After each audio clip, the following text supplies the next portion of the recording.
जिठानी के नाम ससुराल।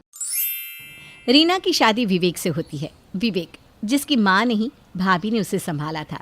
शादी के बाद देखो रीना, मेरी माँ तो साथ में नहीं है, लेकिन माँ की तरह ही भाभी ने मुझे प्यार दिया, मेरा ख्याल रखा, मेरे साथ रही। तो तुम उन्हें सास का ही दर्जा देना। हाँ वो तो ठीक है, लेकिन सासू माँ हम लोगों के साथ क्यों नहीं रहती? वो क्या है ना, माँ को डर है कि कहीं गांव की प्रॉपर्टी चाचा लोग ना ले ले। फिर मेरी नानी का घर भी गांव में ही है, जिसे मेरी माँ देखा करती है। मामा के घर भी आसपास में ही है, तो माँ का मन वहीं लगा रहता है। तो तुम लोग शहर कैसे आ गए? पापा शहर में ही काम करते थे, उन्होंने ही ये घर बनाया है, तो इसीलिए माँ तो आई नहीं। पापा के जाने के बाद भाई की शादी और फिर भाभी ने घर को संभाला। रीना अक्सर विवेक से उसकी ज़िंदगी की बातें पूछा करती कि वो कैसे रहते थे, कैसे कम पैसों में उसकी पढ़ाई लिखाई हुई। भाभी ने अपने सारे गहने रखकर इस घर को बचाया, नहीं तो ये घर तो मेरी पढ़ाई में बिक ही गया होता। रीना को जिठानी से प्यार था। वो सास की तरह उसका ख्याल रखा करती थी। एक रोज़, दीदी ये साड़ी और श्रृंगार का सामान कल करवा चौथ है ना, तो सास को दिया जाता है। हाँ पर मैं दीदी आज ये कमाने खाने लायक सिर्फ आप ही के कारण हो पाए हैं। माँ जी ने तो गांव के घर का मोह नहीं छोड़ा, और आपने गहने तक नहीं रखे। जिठानी समझ जाती है कि देवर ने देवरानी को सारी बात बताई है।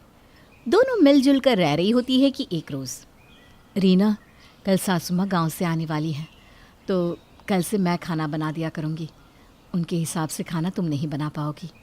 ठीक है दीदी, मैं ऊपर के सारे काम कर दूंगी। वैसे वो क्यों आ रही है? जिठानी देवरानी की बात पर हंसती है। वो क्या है ना, बीच बीच में आ जाती है। वो क्यों आती है ये तो तुम्हें उनके आने के बाद ही पता चलेगा। तभी विवेक आता है। भाभी, माँ और ये कल भैया बोल रहे थे, रीना को बता देना भाभी, नहीं तो फिर कल को कलेश ना हो जाए।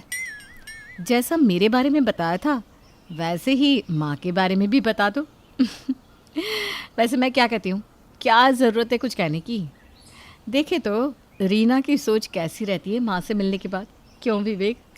भाभी सही कहा, इसे खुद ही फैसला करने दो। अरे लेकिन कुछ पता तो चले कि क्या बात है, क्यों आखिर आप लोग ऐसी बात कर रहे हैं? बस ये समझो कि तुमको समझ कर चलना है कि किसी बहकावे में नहीं आना। क्यों भाभी? भाभी विवेक की बात सुनकर हंसने लगती है। मतलब क्या माँ जी भड़काती हैं? अरे नहीं नहीं रीना, ऐसा कुछ नहीं है। विवेक क्या बात है, क्यों ऐसे बोल रहे हो? जाओ यहाँ से अब। भाभी की डांट खाकर विवेक चला जाता है। रीना सोच में पड़ जाती है कि क्या हो गया। तभी उसकी माँ का फ़ोन आता है। नमस्ते माँ, कैसी हो? क्या चल रहा है? आ गई बेटी की याद? मुझे तो आ गई बेटा, लेकिन देख रही हूँ ससुराल जाकर तुझे बिल्कुल याद नहीं आ रही हम लोगों की। अरे बेटा कैसी है? आ जा 2-4 दिन रहने के लिए। पापा को भेज दूँ क्या वहाँ लाने के लिए? अरे कहाँ माँ, वो क्या है ना, मेरी सास आ रही है 2-4 दिनों के लिए। हाय रे फूटी किस्मत मेरी बेटी की, 2-2 सास को कैसे संभालेगी? बेटा तू तो यहीं आ जा। नहीं माँ, मेरी जिठानी तो बिल्कुल दीदी जैसी है, उन्हें सास बोल ही नहीं सकते। लेकिन हाँ, पहली बार सास से सामना हो रहा है, समझ में नहीं आ रहा कैसे बिहेव करूँ। देख बेटा, मैं तो तेरी माँ हूँ, मैं जो बोलूँगी वो 100 की सीधी बात बोलूँगी। बेटा सास सास होती है ना कि जेठानी। सास की बात मान कर चला कर, जेठानी का क्या है, वो तो अपना हिस्सा लेकर निकल जाएगी। लेकिन बेटा सास को खुश नहीं रखेगी ना, तो जो है वो सारा भी जेठानी को दे देगी। बेटी माँ की बात समझ तो रही होती है, आखिर माँ तो माँ ही होती है, उसे क्या पता कि बेटी के ससुराल का क्या माहौल है, क्योंकि बेटी को तो सास के बारे में जेठानी ने कुछ बताया नहीं, ना अच्छा ना बुरा। अगले रोज़ सासू माँ आ जाती हैं। क्या रे रीना बहू, तेरी माँ ने पैर छूना नहीं सिखाया क्या? माँ जी वो आ ही रही थी, वो क्या है ना, वो पोछा लगा रही थी तो हाथ गंदे थे। आप नहा धोकर शुद्ध होकर आई हैं ना, क्यों? आदत नहीं गई तेरी सास बनने की। तुझे कहा है ना, मेरे बच्चे हैं, मुझे निपटने दे।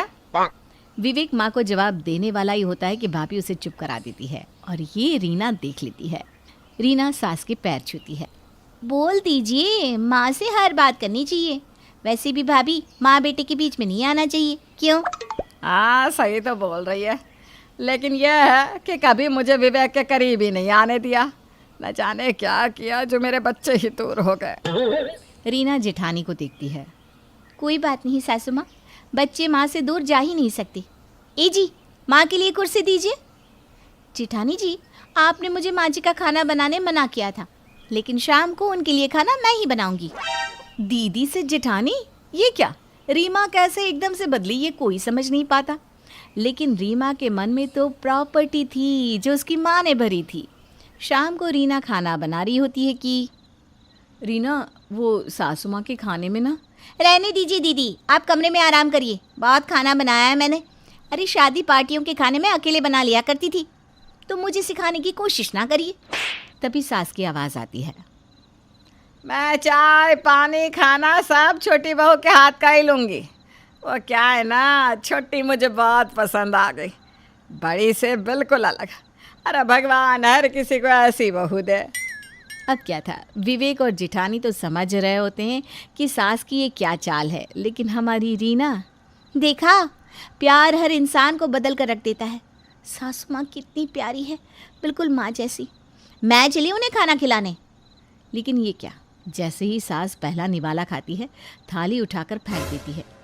क्या हो गया माँ जी, सब ठीक तो है ना? अरे जितनी भी चालाक और दुष्ट हो मेरी बड़ी बहू, लेकिन कभी मेरे खाने में मिर्च की एक बूंद नहीं डाली। पता है ना मुझे मिर्च से प्रॉब्लम है। डॉक्टर। खैर, किसी तरह सास को ठीक किया जाता है। दीदी एक बार तो बता देती कि। भाभी बोलने आई थी, लेकिन तुमने तो शादी पार्टी के खाने की बात करके उन्हें चुप करा दिया था, क्यों? खैर, किसी तरह सास के साथ दिन कट रहे थे कि बिजली का बिल आता है। अरे छोटी बहू रीना, जरा यह कागज देख, क्या है, किसके नाम का है? रीना देखती है बिजली का बिल, और वो होता है जेठानी के नाम का, जिसका असर रीना पर तो नहीं पड़ता। अरे क्या हुआ, समझ में आया कुछ? हाँ माँ जी, बिजली का बिल है और वो 2000 का है, यही ना? सास सर पर हाथ रख लेती है। यह बिल तेरी जेठानी के नाम पर है, तेरे नाम पर क्या? हाँ, तेरे ससुर का मकान है ये, कब्जा कर कर बैठी है वो। अरे मेरे पति ने तो मरने से पहले दोनों के लिए ही घर बनाया था, लेकिन देख ले क्या हो रहा है। रीना को बात अटक जाती है। हाँ माँ जी, बात तो सही है, ये कैसे? अरे क्योंकि तू पागल है, सास की जगह जेठानी को देकर बैठी है। अरे मैं तो साफ साफ कह दूंगी कि मेरे छोटे बेटे को हक मिले। और क्या माँ जी, मैं अभी सबको बताती हूँ। रीना चिल्ला चिल्ला कर सारे घर को सामने बुला लेती है। अरे क्या हो गया रीना, सब ठीक है ना? हाँ रीना, क्यों चिल्ला रही हो? अरे चिल्लाएगी नहीं क्या, धोखा हुआ है उसके साथ, तो बोलेगी भी नहीं बेचारी। धोखा? कैसा धोखा? किसने दिया धोखा? आपने दिया। ये मेरे ससुर के घर को अपने नाम कर लिया। देखिए जी, जिन्हें आप माँ की तरफ पूछते थे, क्या किया उन्होंने। ये देखिए, बिजली का बिल भी इन्हीं के नाम पर है। और पता है घर का बिल किसके नाम पर आता है? हाँ, जिसका घर होता है उसके। सभी हैरान कि कैसे विवेक को सब पता है। आज जिस नौकरी को देखकर तुम्हारे पिता ने मुझसे शादी की थी ना, वो कमाने लायक भाभी ने बनाया है, वो भी एक एक पाई जोड़कर। माँ को कहा था कि गांव की कुछ ज़मीन बेचकर मुझे पढ़ा दे, लेकिन माँ नहीं मानी। हाँ तो क्या, घर भी तो पिता के नाम था ना। हाँ था, उसे बेचा भी, लेकिन भाभी ने पिता की निशानी नहीं जाने दी। अपने सारे गहने बेचकर उन्होंने घर खरीद लिया। अरे ना, घर कौन खरीदता है?